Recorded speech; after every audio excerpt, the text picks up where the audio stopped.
Hello everyone, I am Nika Daim Segundo from San Juan City, Philippines.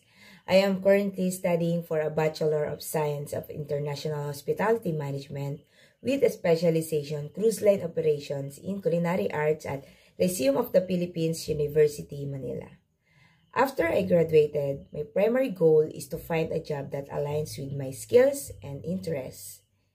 Since I have studied food safety and kitchen management, I would like to work in the hospitality industry, preferably in a well-established hotel or restaurant. One of my music type was a Taylor Swift songs, especially Fearless.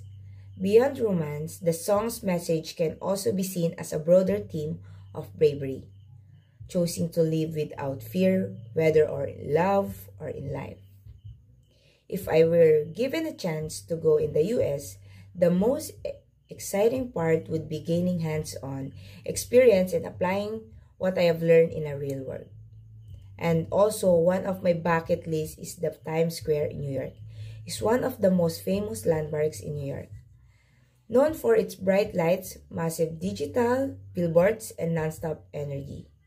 And for this opportunity, I am really excited.